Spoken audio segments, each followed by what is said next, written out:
രണ്ടാം ഭാഗത്തിൽ നമ്മൾ കണ്ടു, അതായത് ബോധം കെട്ടു വീണ ഗോപയ്യയുടെ മൂത്ത മകൾ ശാന്തി കണ്ണു തുറക്കാത്തതിനാൽ പേടിച്ചുപോയ ഗോപയ്യ അടുത്ത വീട്ടിലെ റാണി ചേച്ചിയെ വിളിച്ചുകൊണ്ടുവരുന്നു. ശാന്തിയുടെ ഈ അവസ്ഥയ്ക്ക് കാരണക്കാരിയായ ഇളയ മകൾ മാലിനിയെ ഗോപയ്യ അടിക്കുന്നു. ഇതിൽ ദേഷ്യപ്പെട്ട് മാലിനി വീടിന് പുറത്തുള്ള വിറകടുപ്പിന് അടുത്തുപോയി ഇരിക്കുന്നു. ശാന്തിയെ പരിശോധിച്ച് റാണി ചേച്ചിക്കും ശാന്തി ബോധം കെട്ടതിനുള്ള കാരണം മനസ്സിലാകാത്തതുകൊണ്ട് ഗോപയ്യ തന്റെ മകളെയും എടുത്തുകൊണ്ട് ഗ്രാമത്തിലെ ആശുപത്രിയിൽ കാണിച്ച് അവൾക്കുള്ള മരുന്നും വാങ്ങി തിരിച്ചു വരുന്നു. തുടർന്ന് എന്തുണ്ടായി എന്ന് നമുക്ക് ഈ ഭാഗത്തിൽ കാണാം. ഗോപയ്യ ശാന്തിയെ തന്റെ തോളിലെടുത്തുകൊണ്ടുവരുന്നു. കയ്യിൽ കത്തുന്ന വിറകുമായി നിൽക്കുന്ന മാലിനിയെ ഗോപയ്യ കാണുന്നു. മാലിനിയെ കണ്ട് അയാൾ ഇങ്ങനെ പറയുന്നു: ആ കത്തുന്ന വിറക് താഴെ ഇടുമോളെ, എന്നിട്ട് അകത്തേക്ക് പൊയ്ക്കോ. ഇങ്ങനെ പറഞ്ഞിട്ട് ഗോപയ്യ അകത്തുപോയി ശാന്തിയെ കട്ടിലിൽ കിടത്തുന്നു. മാലിനി വീട്ടിനകത്തേക്ക് വരാതെ പുറത്തു തന്നെ വിറകം പിടിച്ചു നിൽക്കുന്നു. വിളിച്ചിട്ടും അവൾ അകത്തേക്ക് വരുന്നില്ല.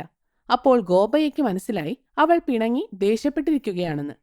അതുകൊണ്ട് ഗോപയ്യ പുറത്തു നിൽക്കുന്ന മാലിനിയുടെ അടുത്തേക്ക് വരുന്നു. എന്റെ മോൾക്ക് അച്ഛനോട് ദേഷ്യം വന്നോ?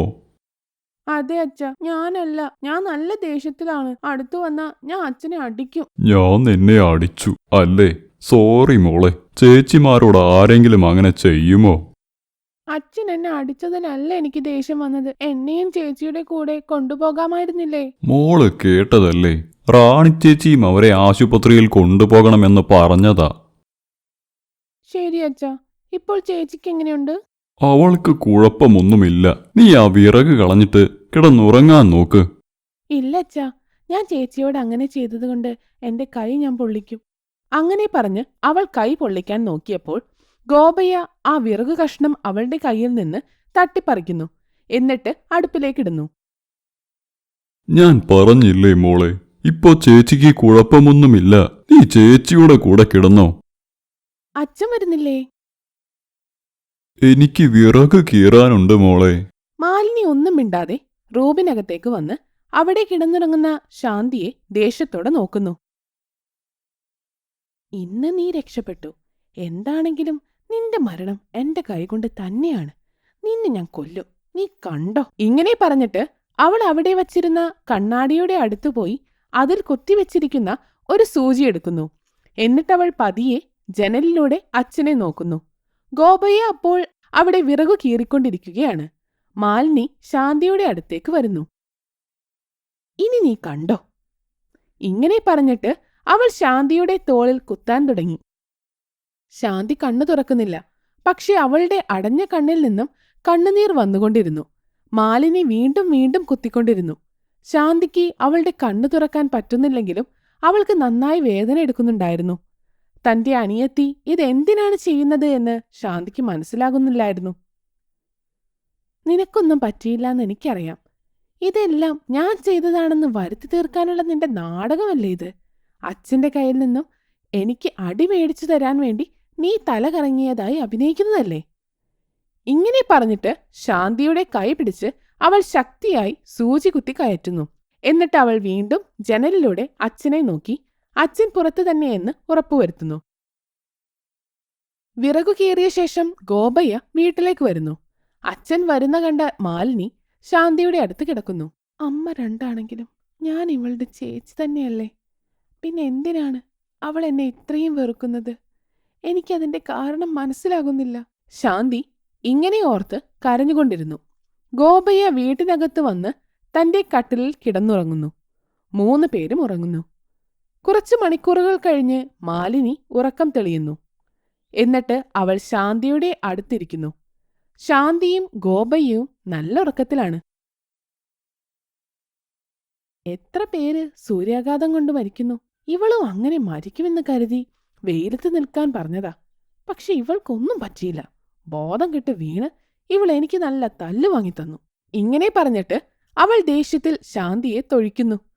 തൊഴിയുടെ ശക്തി കാരണം ശാന്തി കട്ടിലിൽ നിന്നും താഴെ വീഴുന്നു. അച്ഛാ! ഇങ്ങനെ അവൾ ഉച്ചത്തിൽ വിളിച്ചപ്പോൾ ഗോപയ്യ ഉറക്കം തെളിഞ്ഞ് ശാന്തിയെ നോക്കുന്നു. എന്തു പറ്റി ചേച്ചി? എന്തെങ്കിലും ദുസ്വപ്നം കണ്ടോ? അതാണോ നിലവിളിച്ചുകൊണ്ട് നിലത്ത് വീണത്? മോളെ ശാന്തി, എന്തു പറ്റി മോളെ? എന്തെങ്കിലും ദുസ്വപ്നം കണ്ടോ? ഗോപയ്യ ശാന്തിയെ എടുത്ത് കട്ടിലിൽ കിടത്തുന്നു. മാലിനി വീണ്ടും ശാന്തിയുടെ സൈഡിൽ കിടക്കുന്നു. ശാന്തിയുടെ കണ്ണിൽ നിന്നും കണ്ണുനീർ വന്നുകൊണ്ടേയിരുന്നു. ഗോപയ്യ ശാന്തിയുടെ കാൽ തിരുമ്മിക്കൊണ്ടിരുന്നു. ഇത് കണ്ട മാലിനിക്ക് വല്ലാത്ത ദേഷ്യം വരുന്നു. അവൾ മുഷ്ടി ചുരട്ടി കട്ടിലിൽ ഇടിച്ചുകൊണ്ടിരുന്നു. ഗോപയ്യ അത് കാണുന്നു. പക്ഷെ ഒന്നും പറയാതെ ശാന്തിയുടെ കാൽ തിരുമ്മിക്കൊണ്ടിരുന്നു. അച്ഛാ, ഞാൻ ജീവനോടെ ഇരിക്കുന്നത് മാലിനിക്ക് ഇഷ്ടമല്ല. എന്നെ കൊന്നുകള അച്ഛ. അപ്പോഴേ മാലിനിക്ക് സന്തോഷമാകൂ. ചിലപ്പോൾ അച്ഛൻ്റെ എല്ലാ സ്നേഹവും ഞാൻ എടുക്കുന്നു എന്ന് അവൾക്ക് തോന്നുന്നത് കൊണ്ടായിരിക്കും അവൾ എന്നോട് ദേഷ്യവും വെറുപ്പും കാണിക്കുന്നത്. ഇവൾ എന്നോട് ചെയ്യുന്ന ക്രൂരതയ്ക്ക് ഒരു കണക്കുമില്ല. അച്ഛാ, അച്ഛൻ രാവിലെ മുതൽ ജോലി ചെയ്ത് മടുത്തില്ലേ? അതുകൂടാതെ ഇപ്പൊ കുറേ വിറകും കീറിയില്ലേ? അച്ഛൻ ഉറങ്ങിക്കോ. ചേച്ചിയുടെ അടുത്ത് ഞാനില്ലേ, ഞാൻ കാല് തിരുമ്മിക്കൊള്ളാം. കാല് വേണ്ടടി, എന്റെ കഴുത്തിൽ പിടിച്ച് ഞെക്ക്. അങ്ങനെ ഞാൻ മരിച്ചു കിട്ടിയാൽ നിനക്ക് സന്തോഷമായി ജീവിക്കാമല്ലോ. അച്ഛന്റെ എല്ലാ സ്നേഹവും കിട്ടി നിനക്ക് സന്തോഷമായി ജീവിക്കാം. അച്ഛൻ നിനക്ക് വേണ്ടി എന്ത് വേണമെങ്കിലും ചെയ്യും. നിനക്ക് വേണ്ടതെല്ലാം അച്ഛൻ വാങ്ങിത്തരും. ഇങ്ങനെ ശാന്തി അവളുടെ മനസ്സിൽ ഓർക്കുന്നു. അച്ഛൻ പോയി ഉറങ്ങിക്കോ, ഞാൻ ചേച്ചിയുടെ കാല് തിരുമ്മിക്കൊള്ളാം. ഗോപയ്യ വളരെ മടുത്തിരുന്നു. നല്ല ഉറക്കവും വരുന്നുണ്ടായിരുന്നു. ഇപ്പോൾ ഉറങ്ങിയാൽ മാത്രമേ അടുത്ത ദിവസം സമയത്ത് ജോലിക്ക് പോകാൻ കഴിയൂ. ശരിക്കും ഉറക്കം കിട്ടിയില്ലെങ്കിൽ അടുത്ത ദിവസം ജോലിക്ക് പോകാൻ പറ്റില്ല. അങ്ങനെ വന്നാൽ മാലിനിയുടെ പ്ലാൻ പ്രകാരം ശാന്തിയെ ഉപദ്രവിക്കാൻ പറ്റില്ല. അവൾക്ക് എല്ലാം അവളുടെ പ്ലാൻ പോലെ വേണമായിരുന്നു. ശാന്തിയെയും കൊണ്ട് ആശുപത്രിയിൽ പോയതുകൊണ്ടും വിറക് കീറിയതുകൊണ്ടും മടുത്ത ഗോപയ്യ കട്ടിലിൽ പോയി കിടക്കുന്നു.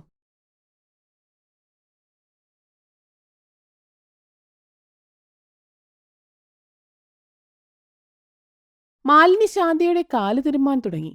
ആദ്യം പതുക്കെയാണ് തിരുമ്മിയത്.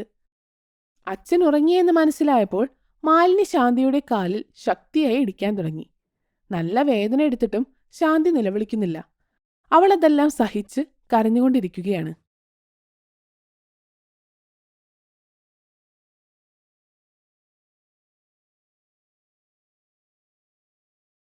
നിന്റെ കാല് തിരുമ്മണത്രേ, ഇനിയും തിരുമണോ? ഇങ്ങനെ പറഞ്ഞിട്ട് അവൾ ശക്തിയായി കാലിൽ ഇടിച്ചുകൊണ്ടിരുന്നു. എന്നിട്ട് അവൾ ശാന്തിയുടെ അടുത്ത് കിടന്നുറങ്ങുന്നു. ശാന്തി അപ്പോഴും കരഞ്ഞുകൊണ്ടിരിക്കുകയായിരുന്നു. അടുത്ത ദിവസം ശാന്തി എഴുന്നേറ്റ് കട്ടിലിൽ ഇരിക്കുന്നു. ഗോപയ്യ പാല് ചൂടാക്കി അത് ശാന്തിക്ക് വേണ്ടി കൊണ്ടുപോവുകയായിരുന്നു. മാലിനി അത് കാണുന്നു. അച്ഛൻ പച്ചക്കറി അരിഞ്ഞോളൂ, ഞാൻ ചേച്ചിക്ക് പാല് കൊടുക്കാം. അങ്ങനെ പറഞ്ഞിട്ട് അവൾ ഒരു തുണി കൂട്ടി ആ ചൂട് ഗ്ലാസ് പിടിക്കുന്നു. പാലിന് നല്ല ചൂടായിരുന്നു. ഗോപയ്യ പച്ചക്കറി അരിയുന്ന തിരക്കിൽ ആയിരുന്നു. മാലിനി റൂമിലേക്ക് പോയി ശാന്തിയുടെ കയ്യിൽ ആ ചൂട് ഗ്ലാസ് വെക്കുന്നു. ശാന്തിയുടെ കൈ പൊള്ളുന്നു. അവിടം പൊള്ളി കുമിളച്ചു വന്നു.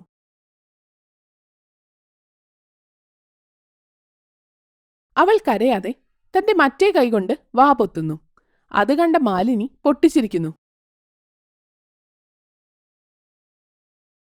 ചേച്ചി, പാലിന് നല്ല ചൂടുണ്ട്, ഞാനത് തണുപ്പിക്കാം. ഇങ്ങനെ ചെയ്താൽ പാൽ പെട്ടെന്ന് തണുക്കും. ഇങ്ങനെ പറഞ്ഞിട്ട് ശാന്തി അവളുടെ കാലുകൊണ്ട് മാലിനിയുടെ കാൽ മുന്നോട്ട് നീക്കിവെച്ചിട്ട് അതിലേക്ക് ചൂട് പാൽ ഒഴിക്കുന്നു. പക്ഷേ ശാന്തി അവളുടെ കാൽ പെട്ടെന്ന് പുറകോട്ട് വലിച്ചതുകൊണ്ട് ആ പാൽ മാലിനിയുടെ കാലിൽ വീഴുന്നു. മാലിനിയുടെ കാൽ പൊള്ളിപ്പോകുന്നു. ദേഷ്യം വന്ന മാലിനി ശാന്തിയുടെ കൈയിലേക്ക് ചൂട് പാൽ ഒഴിക്കുന്നു. ശാന്തി വേദന കൊണ്ട് പുളയുന്നു. പക്ഷെ അവൾ കരയാതെ തന്റെ വേദന കടിച്ചുപിടിക്കുന്നു. ഗ്ലാസിൽ പാല് തീർന്നപ്പോൾ മാലിനി ആ ഗ്ലാസ് ശക്തിയായി തറയിലിടുന്നു.